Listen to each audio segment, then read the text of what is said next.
In this small office in downtown St. Louis, a man dreamed of a forest.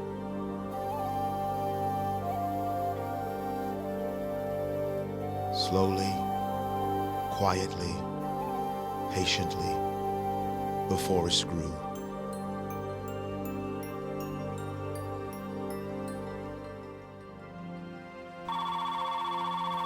The dream became a reality, and this was not a small dream. I'm out planting a forest. Please leave your name and number, and I'll try to get back to you before it matures. Thank you. Pioneer Forest is the largest private land holding in the state of Missouri. Over 154,000 acres, stretching across 5 counties along the Current and Jacks Fork rivers, preserving and protecting the environment through a vast section of Missouri's Ozarks. It's the fulfillment of one man's dream. That dreamer's name is Leo Dry. Leo is going to be one of those people who, sometime in the future, if not already, people are going to realize the stature of what he has accomplished and what he's done for this state. Clint Trammell is forest manager of Pioneer. He's spent a career working on the forest and working with Leo Dry. I've been here almost 36 years now, and every morning I still get up and look forward to going to work. I mean, I could not have found a better place to spend a career than to have spent it right here on Pioneer Forest doing what we do. Hey Jerry, we can take this tree out. It's reached its maturity. What they do on Pioneer Forest is sustainable forest management. It's got a DBH of 25. A small group of 6 employees individually selects trees for harvest, Sound. allowing the forest as a whole to remain intact. This single tree management approach was an essential part of Leo Dry's vision. 26 feet. One of the first things that Leo told us back then when we went to work was that he wanted Pioneer to be a for-profit business, but he didn't want to destroy the forest in the process. After we harvest the tract of timber, any logger that works on us would be willing to go back the next day and cut that tract again, because we have that quality and that much timber that's left after we get through and call a sale closed. And all of the values and benefits that were in that forest before we started logging are still there. This one looks like it's 97 years old based on the growth ring count. It was really beginning to slow down these last few years, even though it was a dominant tree. Apparently this tree was getting to the point where it was probably going to start declining. So it was time for this one to come down.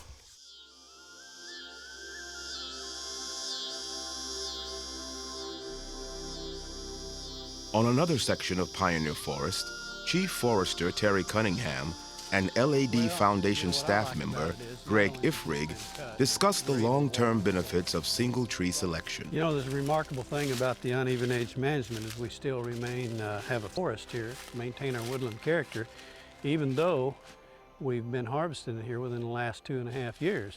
That technique we've used 3 times on this particular piece of ground, and what happens is we begin to develop structure in here. That technique, through our cut and select them, we create these openings in the canopy that allows the sunlight to come in, and that's what generates the fuel for these seedlings to grow up into the sapling class. I've worked for Mr. Dry 33 years, and I have the utmost respect for him and what he's done and accomplished in the Ozarks. Pioneer Forest is a business, and it contributes to the local economies. All our trees are sold to local loggers and local sawmills. It has quite an impact. We harvest several million feet a year. We've cut many of these tracts 3 different times. We still have a woodland on the tract. Ronnie Harper, a longtime timber contractor with Pioneer, has come to understand the importance of a sustainable forest. 90% of all the logs I cut at my sawmill comes off Pioneer Forest. There's probably 25 families in my bunch that eat because of Pioneer Forest. When I first started, it was hard for me to walk around some of the better trees that we've left, but when we go back through it 20 years later, we've got some nice big trees, to cut thin, so it's more of an even type stand. I've been there long enough, it's kind of neat. I'm going back over the same stuff that I've done 20 years ago. It shows you what timber does when it's managed right and stuff. I mean, I'm sold on what Leo took on and stuck with. The idea of being able to go into a forest and do single tree selection management and leave behind more trees than are cut and leave behind the best trees and cut the worst. The fact that he went into the Ozarks and used this method to restore forests on a landscape scale has got to be among his greatest contributions. Dry's contribution to Missouri's environment are legendary. As he acquired land throughout the Ozarks, certain areas were deemed so significant they had to be made available to the public. Dillard Mills State Historic Site, Clifty Creek Conservation Area, Grand Gulf State Park, and many other significant natural areas were purchased by Dry and donated to the state for public use and protection. When the spectacular Greer Spring was threatened with development, Leo stepped in. Greer Springs is such a unique place. Once Leo saw this move to make it a commercial development, he immediately took action to see that if he couldn't head that off. At some point during the discussions, Leo and the Bush Corporation put in enough money to bring the price of it down so that the U.S. Forest Service could acquire it. And the natural beauty of that now will be preserved forever. Leo Dry also started the Open Space Council in St. Louis and helped to form Missouri's Coalition for the Environment. He provided leadership and support for environmental groups throughout the region. In 2004, Leo and his wife, Kay, completed their greatest achievement, the donation of 146,000 acres of pioneer forest to a private charitable foundation. The purpose was to ensure that this vast tract of Ozark land, critically important to the watersheds of the Current and Jacks Fork River systems, would be managed sustainably and be open to the public forever. It was a staggering achievement, the largest conservation-related charitable contribution in Missouri history. The news of that donation went out, and it was slow to percolate around Missouri and across the country. But there's been wide coverage in the media, and the most recent, and perhaps the most important, was the Time magazine issue, where Leo and Kay were noted among the top 10 philanthropic gifts for the previous year. The value we calculated of the donation of Pioneer and its assets is about $180 million. So a huge gift and a wonderful gift for Missouri.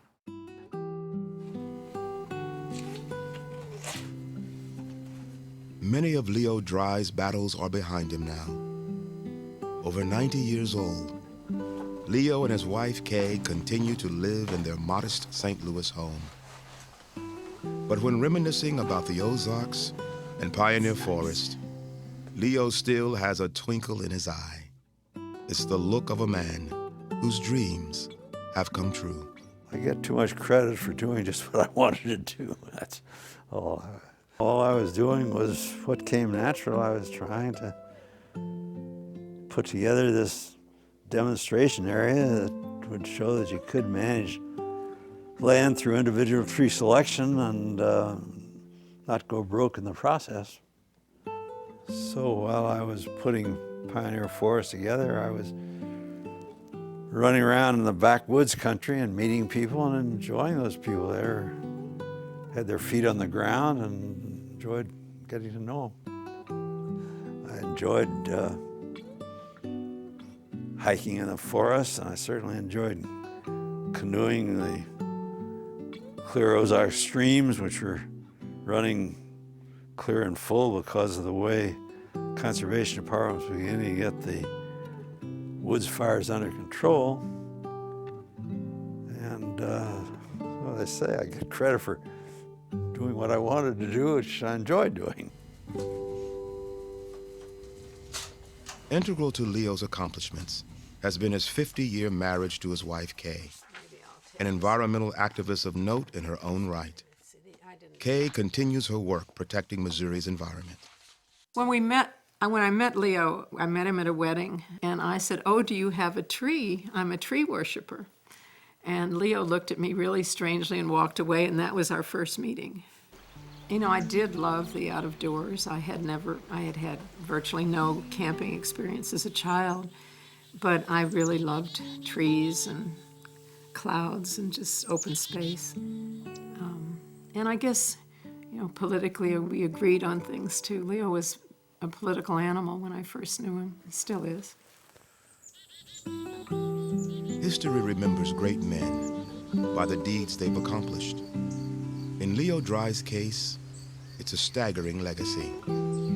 Huge tracts of land preserved, new management techniques developed, environmental groups created and nurtured, charitable giving on a monumental scale.